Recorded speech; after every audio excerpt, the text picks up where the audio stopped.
I did not like the first 25 to 30 minutes of this movie, if I had to be honest with you. However, if you look at the runtime, it does come in at 2 hours and 2 minutes. So, does that mean that the last hour and a half was better? And I really feel like this movie is going to trend big when it hits on Netflix. Well, let's talk about it. My name is Brandon Kedavery, and this is just my opinion.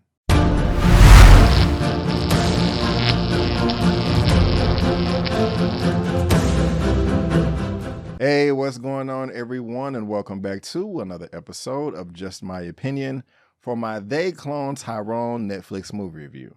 And if this is your first time finding me and you happen to like the video, please give me a thumbs up and consider subscribing. All right, guys, so now we have They Clone Tyrone, and I am not mad at you if you thought about the Erykah Badu song Tyrone that came out in the 90s and started singing in your head, because I would be lying to you if I said I did not do the same thing. But I was really looking forward to this movie. It is being directed by Mr. Jewel Taylor.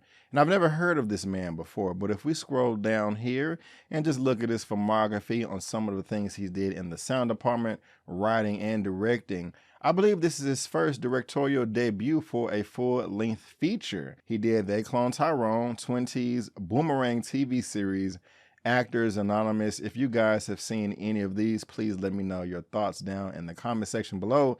But he was also in charge of the screenplay for Creed 2 and Space Jam: A New Legacy. So that is what's up right there. All right, so my expectations for this film are through the roof. I mean, come on now. It should be obvious. I mean, we have Jamie Foxx, John Boyega, and Teyonah Parris. I mean, man, I am a fan of all three of these performers, all three of these entertainers. And Jamie Foxx, I wish you a speedy and well recovery, my brother. But of course, I mean, Jamie Foxx alone, he's one of my favorite actors of all time. And if you look at the rest of the cast, you also have Kiefer Sutherland, David Alan Grier. I mean, come on, this cast right here is stacked. There's some more in there that I don't want to spoil for you. It may be a surprise. It was a surprise for me, and I want it to be a surprise for you too. But given the trailer and how funny it looked, they cloning Tyrone, the government, the man experimenting on black people underground, you know I'm going to be all over something like that. But before we get into all the nitty gritty, before we talk about all my likes and dislikes, let me tell you exactly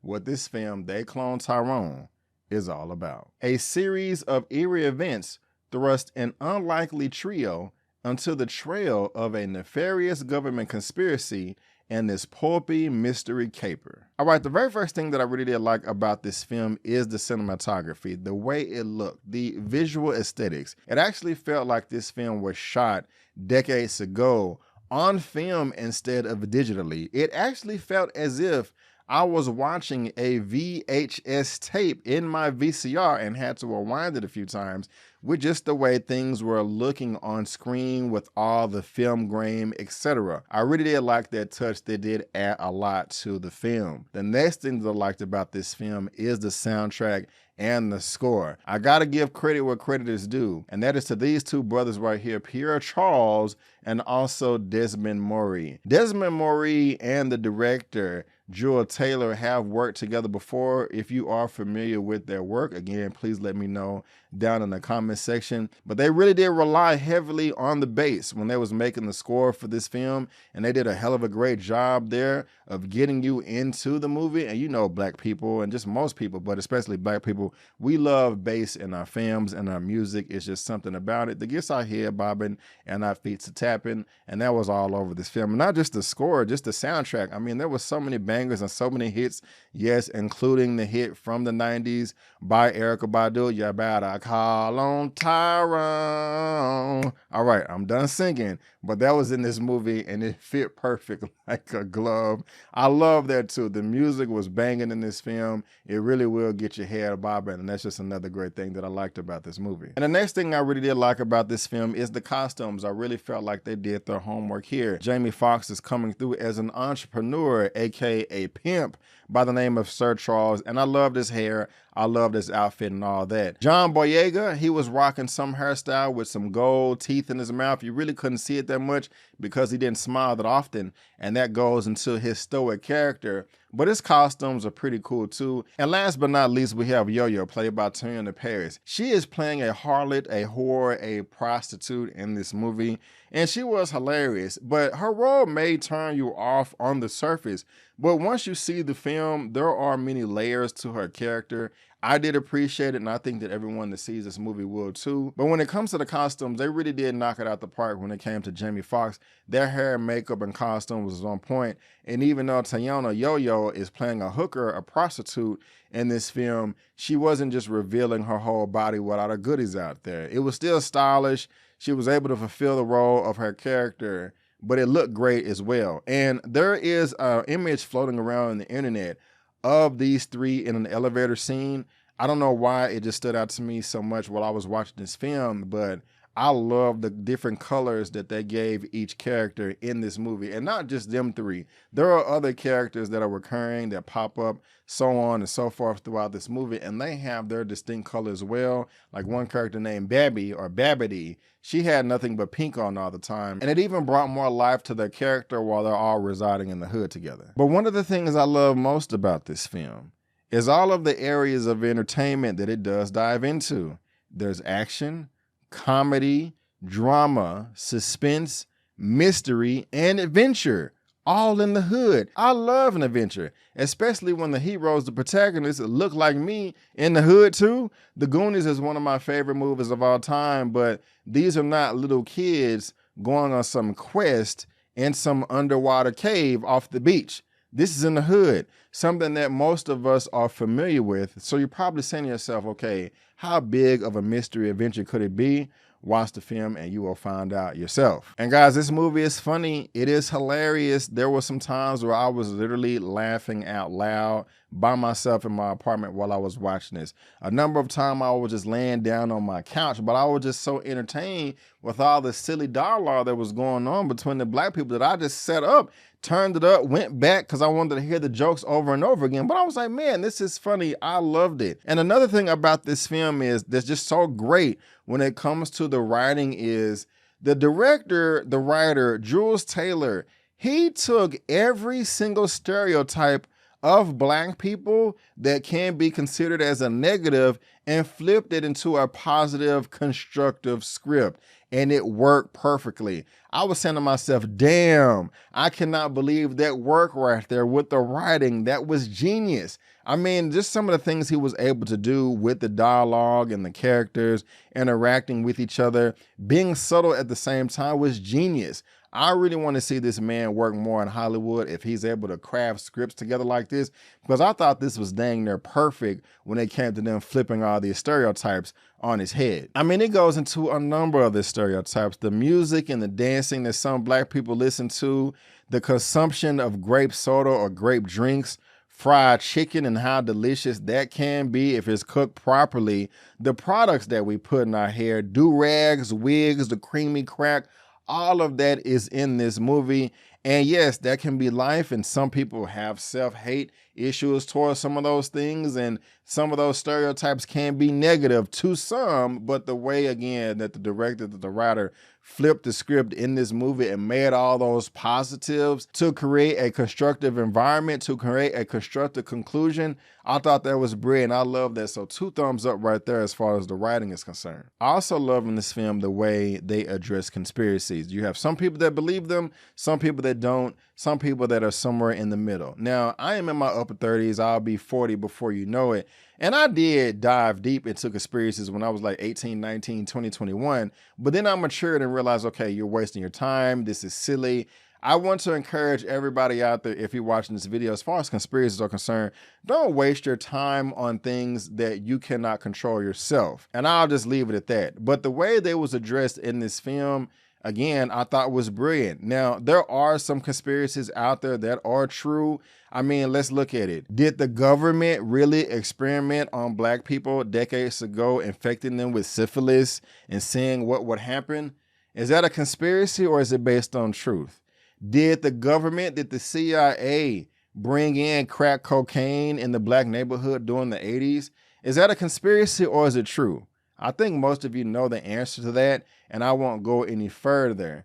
But there are other conspiracies in this film that Black people believe, and that the way it was addressed in this film is serious, but also hilarious in a fun and entertaining way. But I'm not impressed the way the story addressed this, but the characters themselves. I love the fact that no matter what piece of cloth or silk you are cut from, sometimes when the crap hits the fan, you have to really make a decision and say, okay, hey, I'm at a fork in the road here. Am I gonna go left? Am I gonna go right? Let's not be impulsive about this. Let's think this through. And the characters do that.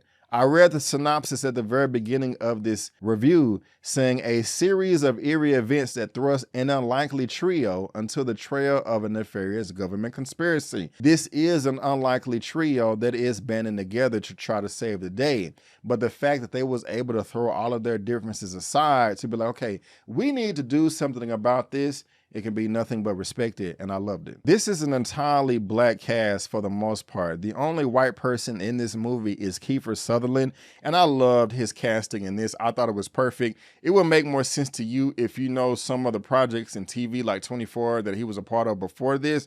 It hits home that much more, but even if you're not familiar with that, it doesn't really matter. He can just be a generic white man. But there are not many white people in this movie, just a few handful of them are. I mean, all of the main cast is Black, the supporting cast is Black, pretty much everybody is Black.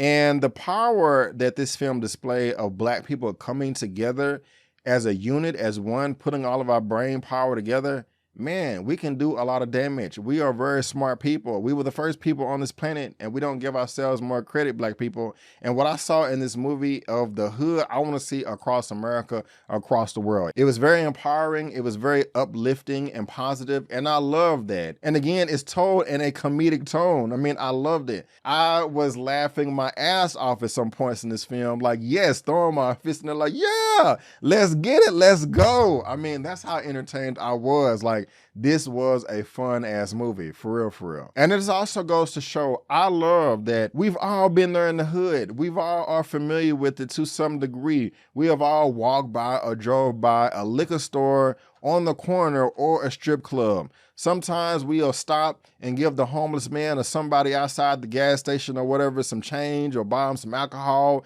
give him some wet wipes or whatever. Or we see a hooker on the street, prostitute trying to sell her body. In this film, everybody has a part to play.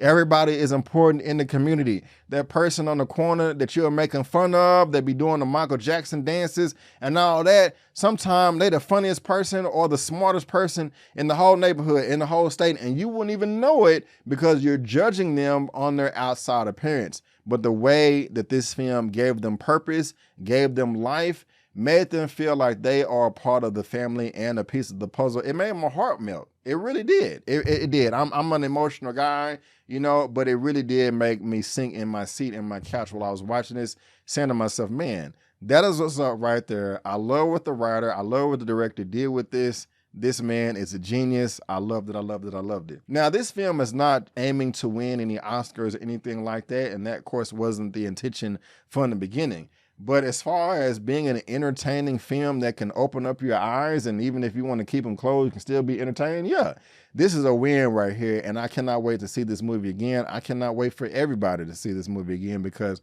I really feel like it's going to trend, and this is going to be the topic of discussion for at least a couple of weeks. For me, at least, it was just that good. Now, those are the things that I really did like about this film. Now, let me talk about one or two things that really didn't work for me. And I hate to say it, but I gotta be honest. And that comes to John Boyega. John Boyega, I am a fan of your work, sir. I think you are a phenomenal actor, and I want you to win, win, win, win, win. But as far as your role in this film is concerned, with you portraying Fontaine, it wasn't entirely believable. It wasn't as authentic as I would have liked it to be. You were playing a drug dealer in the hood of Glen, and I was not entirely convinced the whole time I saw you on screen. It just didn't match, sir. It just didn't match. Now, I'm not saying you did a horrible job or you sucked or ruined the film. No, I'm just saying to myself, it could have been better. I got to be honest, Not trying to crap on you, sir. The next thing that they could have ironed out a little bit more is, towards the end of the film, you have a giant exposition dump where somebody comes out in a white coat, like they always do, and explain the situation. I wanted them to iron that out a little bit more as well. They didn't. I'm fine with it, but it could have been better as well. It could have been better as well. Those are my only two nitpicks. Those are my only two gripes. Other than that, y'all, I really had fun with this movie, and I think you will too. I will go ahead and give my rating for this at the very end of this review. But for now, guys, that is just my opinion, and I want to thank you so much for tuning in. If you did enjoy the video, please give me a thumbs up and subscribe to the channel. If you subscribe to my channel, you're going to get movie reviews, spoiler movie reviews, martial arts movie reviews. I'm also covering Warrior Season 3 on my channel that's premiering on Max. You're also going to get me covering Secret Invasion, Marvel Disney Plus, series reviews, a weekly movie news roundup show, a weekly superhero comic book show, trailer reactions, and some interviews as well. And again, make sure you subscribe if you're into Warrior Season 3. I got all the coverage. All right, guys, but this film will be released on Netflix Friday, July the 21st of 2023. But the next day, Saturday, July 22nd of 2023, at 4 p.m. CST, I will be having a live full spoiler discussion recap review for you guys. And so that is my birthday weekend. I'm really feeling good about this title right here, and I feel that everybody that sees it is going to have a good time. And I like going live and interacting with you guys. So when the film drops on the 21st of July, make sure you see it. I'm gonna give you guys a day to check it out, and so make sure you come through again Saturday, July the 22nd, 4 p.m. CST is going down. We are going to have a lovely live discussion. But if I had to rate They Clone Tyrone out of a 1 out of 10, I would give this film a solid 8 out of 10. Yes, an 8 out of 10. I kind of want to go 8.5, but I'm gonna stick it at 8 out of 10. The first 30 minutes of this movie, it was really hard for me to adjust because I was trying to get used to John Boyega's character, and also I just didn't know necessarily the tone that I was getting with this film. I mean, Teyonah Parris, I spoke on that. That her character does have layers. I don't want to spoil anything. Guys, again, I just want to thank you so much for tuning in. And before you go, don't forget that my name is Brandon Keith Avery, and that's just my opinion. Peace.